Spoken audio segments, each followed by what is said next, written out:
Welcome to Out the Trunk with Jordan and Darius. This is our serious segment. We like to carton this off from you guys. We like to have fun and we like to get serious from every now and again. Recently, Ta-Nehisi Coates went on the Ezra Klein Show. Ta-Nehisi Coates, for people that do not know, is a former writer at The Atlantic. He wrote his most famous writing is The Case for the Reparations he published in The Atlantic about 10 years ago. He's a New York Times bestselling author, Between the World and Me. And he released another book later that was just kind of like an amalgamation of his Atlantic articles that he just kind of Mm. republished in book format. Okay. He I think he's the writer of My President Was Black. Yeah. Frequent critique of the Democratic Party from the left. And Ezra Klein is probably the most prominent liberal podcaster in the United States, I would guess. New York Times writer, so on and so forth. And Hmm. when Charlie Kirk died, Ezra Klein wrote a piece in the New York Times article. And the gist of the piece, the headline of the piece, which to be fair, he probably Yeah, didn't you got to write, read was that. it was Charlie Kirk did politics the right way, I believe is what the headline was. Uh, Yes. which I want to just say for the record, I did not agree with the that piece, even though if I agree with Ezra's premise, I thought that piece was as Coates said, it was whitewashing Charlie Kirk's legacy. And Hell yeah. so I did not agree with that piece, but Coates responded in, I believe, Vanity Fair, Yep. basically calling Ezra Klein, comparing him to the people who, during Reconstruction, sort of like Hmm. washed the Confederates' legacy. Right. Um, and so Ezra Klein and Coates are great friends, and they came on the podcast and they had what I thought was a very civil discussion about the coalitional differences. And so I will toss it to you. Did you listen to the podcast? If so, what'd you think? Yeah. So I actually watched it back. Well, listened to it once, just Yeah. like on the phone. Then I actually watched it back twice after that. And I went back and read both articles so I could Yeah. have a little more context on what both these guys were uh talking about. Um, I, I mean, I have a lot, a lot of thoughts, a lot to say on this. First of all, I mean, honestly, I will say so. This is my introduction into Ezra Klein, so I do Yeah. want to say that. So this is probably the worst introduction ever to a journalist, uh, because it just to me, I feel like his biggest problem is that he was trying so hard to intellectualize um the art of civility that he placed a higher premium on concepts over people to me. Their conversation reminded me a lot of two of the famous Game of Thrones scenes where Littlefinger and Varys were talking, and they're kind of having like the battle of wits, and they're taking like thinly veiled shots at each other.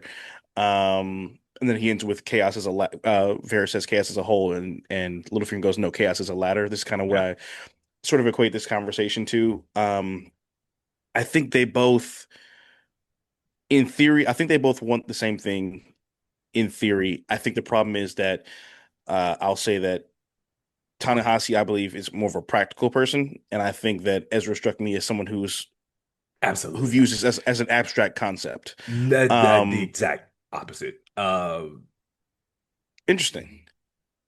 I mean, Well, in this Ta-Nehisi Coates will conversation, tell you that's how himself. I read it. Yeah. Ta-Nehisi Coates has said it on the podcast himself. I would never advise like a Democratic politician to say these things because they're No, not. for sure. Yeah, he did say that. Yeah. And so I think it's the exact opposite. I think Ezra Klein is like the pragmatic, how did that work out for you commentator, and Coates is like the I'm not like you gotta finish. I'll let you finish your thought. So Sorry. I think Ezra is more of a strategist, Yeah. and I think Ta-Nehisi is more of a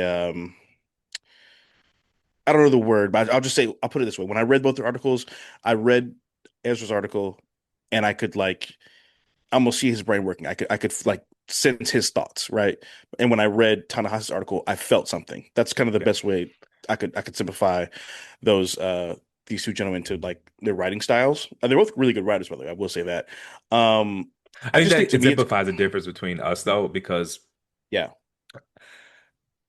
I I want thought the same thing. I thought the same thing. I care if it worked. I don't really care how it made me feel. And Yeah. I think someone made like Ezra Klein is doing politics and Coates is doing academics. And so there's the disconnect Interesting. there in that, in a way, Coach would rather be right than win, right? Like he does not the strategy, whether the strategy is effective or not, is almost immaterial to him. He's just like, Okay. is it the right thing or not? And so um That's that's a fair assessment. fine. But like, Ezra said, and I said it in another segment, but we're clipping it, so I'll Hmm. say it again. Right. He used I wish he hadn't used abortion as a talking point, As because a abortion is actually yes. one of the Democrats' most popular policy points. But it's like, Hmm. so if he, like we said it earlier with the J.K. Rowling thing. So we changed strategies however so many years ago to Right. be, to all of these things. Let them play, let sports, and as long as you identify da da da da da. And my question is, how has that worked? How have you advanced? Are Yeah. trans rights better now than they were 5 years ago? Right. So what's this for? If what you're doing is Hmm. actively making it worse for the communities you purport to protect, then what are we doing? So, okay, so let me ask you this then. So, I mean, do you find, well, I'll just say this. I think whitewashing, sanitizing, and then memorializing a white nationalist is harmful as well. I I agree. think I don't see how that helps the people in the tent if we're going to use the tent metaphor, which they also spoke about in the podcast. Yeah. Like, you know, have we liberals, progressives, Democrats, however you want to label it, whatever, have we gone too far in terms of policing language and things of that nature? To a certain degree, yes. But there's also a reason why those things are being policed and why we have been vigilant about policing certain things. I just think that to me it becomes a point where I just found Ezra's intellectualism bordering to like it could tinker on like inhumanity to me. I'm He not was saying being that he obtuse is in some that. spots. Yeah, absolutely. But I wish he hadn't wrote the Kirk piece, because Yeah, he's I hated blending that two piece. topics. Correct. The memorializing of Charlie Kirk, I thought, was inappropriate. And like Coach said, you could have just said nothing. Hmm. And that's not to say that, you know, we don't co-sign violence, and you don't, like, the reason we have politics is because we don't want Game of Thrones. We don't want Right. policy disputes to end in shootouts. That's why Right. we have elections. We Elections are a substitute for violence. And so you don't, just clear. Do not Hmm. want violence. Do not want violence. Do not want Yes. violence. But that does not mean you have to memorialize people who, I mean, like Coach said in the podcast, like, he said some outright heinous things. He said some crazy shit. Right. And so, but I almost detach that from the conversation of, Hmm. you know, the intolerance of the party when it comes to hot button issues, especially when it comes to social things. And it's like, the best example was, Barack Obama in 2008 ran opposing gay marriage. Right. Everyone who knew Barack Obama knew that was bullshit. Like, he didn't care. Correct. But what happened? He got elected, because this is a 2007, 2008 America. He Hmm. got elected. With that power, he appointed Sonia Sotomayor and Elena Kagan to the Yes. Supreme Court Justice. And then Obergefell versus, I forget, in Hmm. 2011 happens, and we overturned gay marriage. So what happens if Obama runs, letting his pride flag fly, and loses, and John McCain wins that election? It would have made you feel better to hear him say that, Right. But but we'd have gay been people would fucked. be worse off.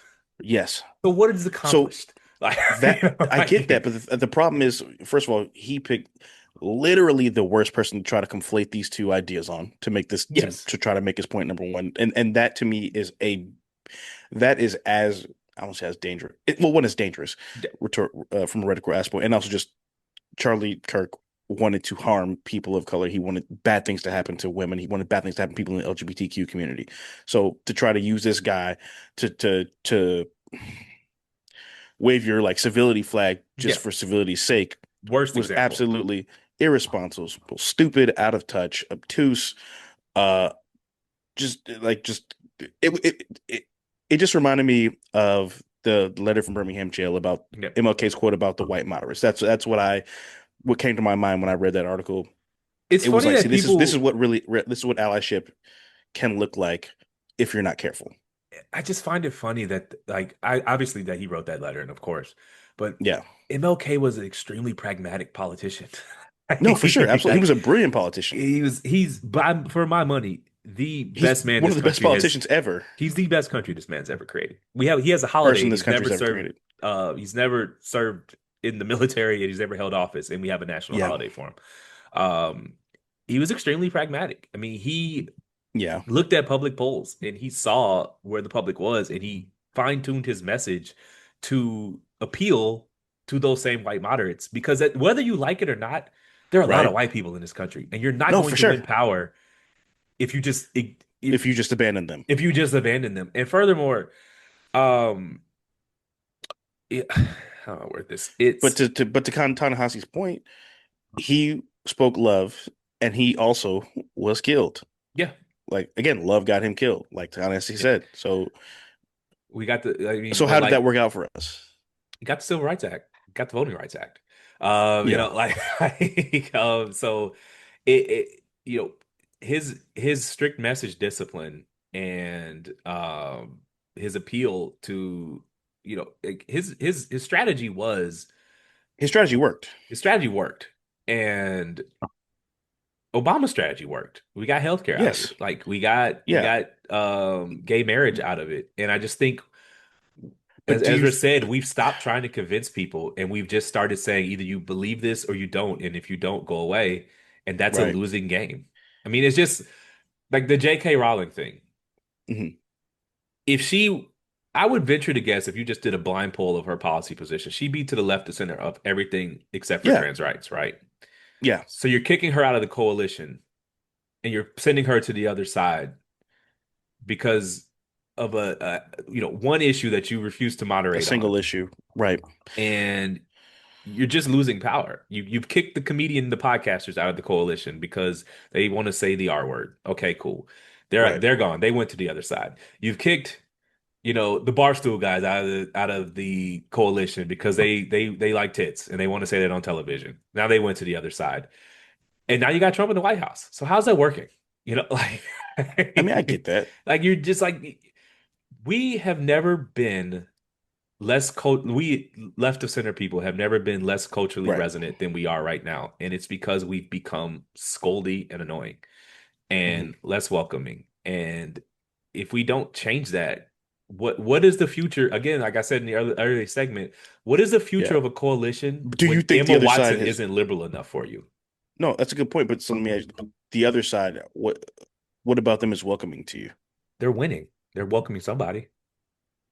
How are they welcoming people? Like All the people we what is kick what's out on vote their for them. I mean, but I'm saying, but like, okay, so let's say it's their platform is a home Yeah, and they have a welcome mat. yeah. What is on that welcome mat? You can be a dude here. You don't have to call your masculinity toxic. You you don't have to worry about saying the wrong thing in a work meeting and getting, whatever. You don't have to how do I word this. You don't have to suburban white women don't have to pretend that they want teenage boys in their girl sports. Like you see that's the But thing. That's the thing. on that same welcome mat though, you'll see them saying, and I quote, "Prowling blacks go around for fun to target white people." That's Well, no, also going to Charlie be on the Kirk is welcome not mat. welcoming. I'm talking about the politicians. Charlie Kirk is not welcoming. No, I mean he's no. But what a lot of people don't understand is that, Trump won in 2016 as the moderating candidate. He's the Yeah, Republican who ran saying, I'm not going to cut your Social Security. I'm not going to cut. Not was he's lying, but he ran, yeah, he he was lying. moderated. Yeah, He 100%. moderates on abortion. He's not the zealot that's out there like ban all abortions. He's the one that's like, I'm gonna send it to the states. And if we're gonna do a ban, it's at 12 weeks. And I'm cool with IVF. And like you don't see Trump's moderation because you find him morally abhorrent. But he does True. make outward appeals to the middle of the country in a way that Democrats just do not anymore. You just don't see them that way. But like he moderates on Fair. abortion. He campaigns like for years. Mitt Romney and John McCain and George W. Bush, they wanted to privatize Social Security and cut Right. Medicaid, and those are all things that the median American doesn't want to do. But Yeah. Trump saw that, okay, this is where the Republican Party is out of step with the median American voter. So here's what I can do to moderate. Yeah. He does that with abortion. He like if you notice it, Republican activists are so much more lenient on their politicians than Democratic activists. Like Trump can come out tomorrow and Hmm. say, "I'm for IVF. I'm for a 16-week ban on abortion. I'm willing to send it to the Hmm. states." And like pro-life activists won't give him shit for it. They'll give him the space because they know he'll get elected. He'll appoint Brett Kavanaugh. He'll appoint Amy Coney Barrett. He'll appoint Neil Gorsuch, and then they'll just overturn Roe That's v. true. Wade. We don't allow if I don't know who's going to run in 2028. If Kamala Harris Probably had Gavin come out Newsom. and said explicitly, Hmm. I believe sports should be segregated by gender.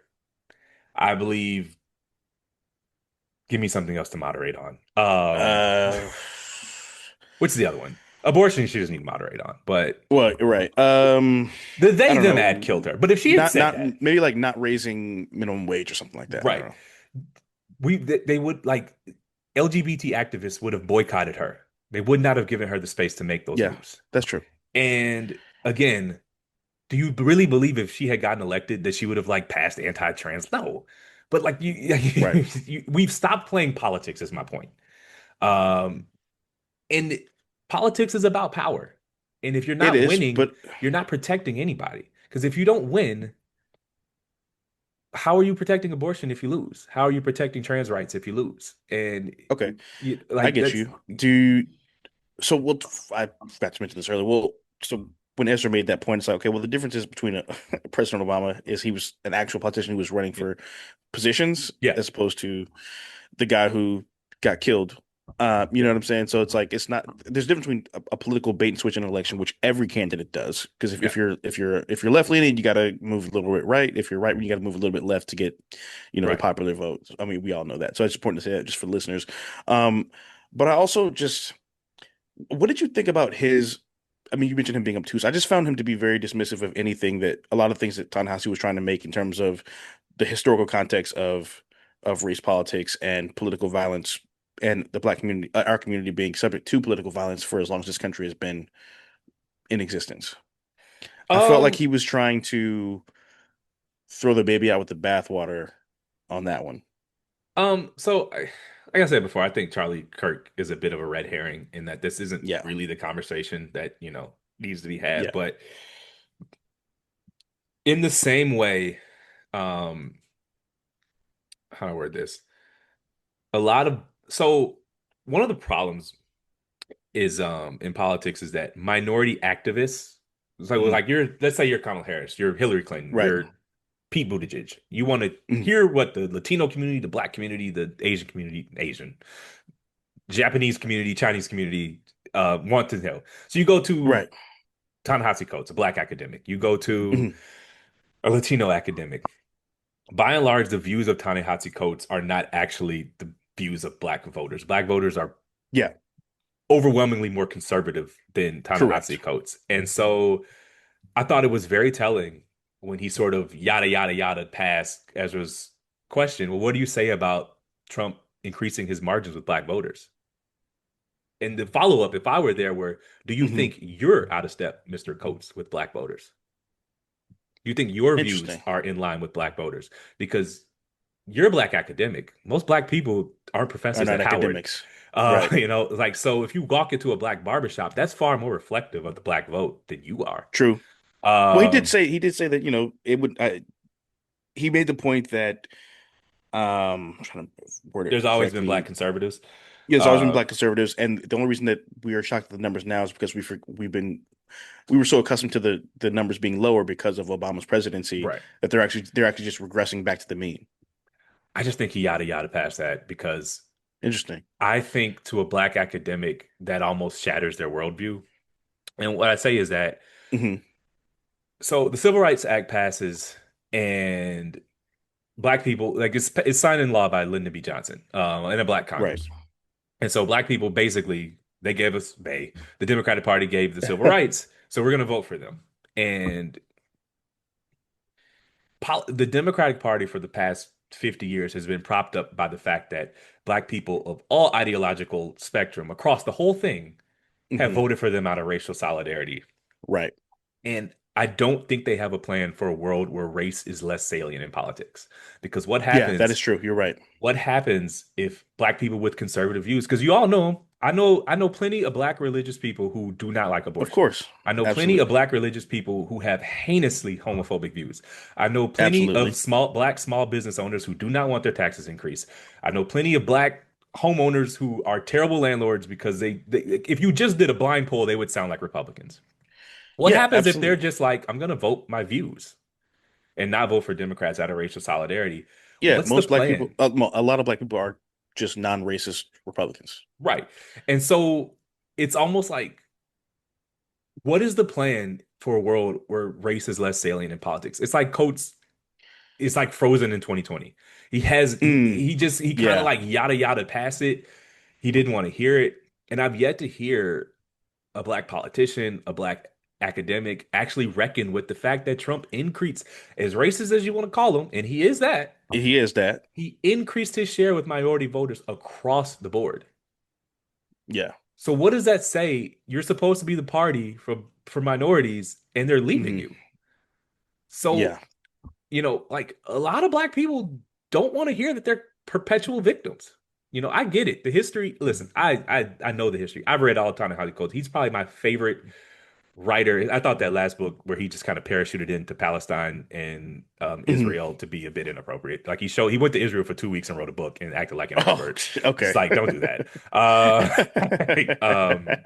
But listen, I mean, my foray into politics was reading his case for reparations in the Atlantic. I used Mm, to when Obama would do his his pull your pants up speeches, and when Obama went to Morehouse and did the commencement speech and did the whole basically did a Bill Cosby rant, about yeah. I found that highly inappropriate, and I felt like when Coates criticized him from the left for that he was speaking for me at the time. Hmm. But I just feel like Coates is frozen in that time. Like he has Yeah. not adjusted for the world before him. And, it felt like watching Shaq on the Celtics. It was like, dude, like, my That's guy funny. is washed. Like he's not processing the world that he's in, and he's still frozen in 2019. Do you Uh, think, I think, I think for me, I think the crux of what his uh view was hung on was like just the everyday like life yeah, aspect of trying to uh trying to coexist with people who have such views that so extremely oppose your own existence. yeah, It's almost to the point where it's like, okay, well, what's the point of having a conversation? Or is there even or can you have a conversation? If so, at what point do you realize that you cannot have a conversation with these people? And I think that was more so the area that he was coming from, which I get, I understand. I mean, I feel like that's sometimes too. I'm almost like I don't know how to navigate it because it's like, what's the point of like you're never going to get me to agree that uh black and brown people and women and LGBTQ people are less than that. I'm never going right. to subscribe to that. But it's like, okay, so what clearly is there a middle ground, I guess. I think was more so his point. I think he's conflating, and that's the point. Like the advocacy started as equal rights, equal Hmm. protection. Obviously, they're people, and it just sort of bled into you're not allowed to oppose this in any way, shape, or form. And so Mm, if it had yeah, just stayed, we're here for equal rights, we're here for equal protection, right, that's fine. But it quickly became Emma Watson isn't liberal enough on this issue.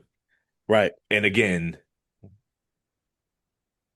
at some point, again, Emma Watson, who I thought handled that as best as she could, She did. She and she did. got She handled it attacked very by tactfully. activists because she wasn't pure enough. And if your purity test, if Emma Watson doesn't pass your purity test, what's your future?